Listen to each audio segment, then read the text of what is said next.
മഞ്ഞൾപ്പൊടി. ഞാൻ ഡോക്ടർ ജയലക്ഷ്മി പ്രിയ. നമ്മൾ ഇന്ന് ഡിസ്കസ് ചെയ്യാൻ പോകുന്നത് ബ്ലഡിന്റെ പ്ലേറ്റ്ലെറ്റ്സ് കൂടാൻ വേണ്ടി നമ്മളെ ഭക്ഷണത്തിൽ ഉൾപ്പെടുത്തുന്ന ആഹാര സാധനത്തെ പറ്റിയാണ്.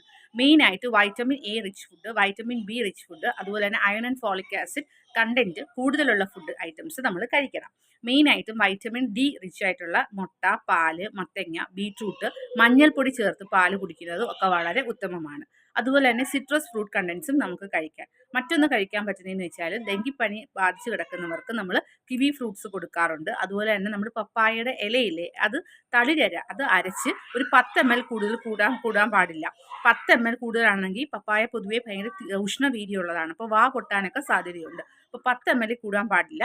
10 ml-നകത്ത് നമുക്ക് തേൻ ചേർത്ത് നമുക്ക് കൊടുക്കാവുന്നതാണ്. അതുപോലെ തന്നെ നമുക്ക് ഒരു 2 കുരുവൊക്കെ അവർക്ക് ചവച്ചരച്ച് കഴിക്കാവുന്നതുമാണ്.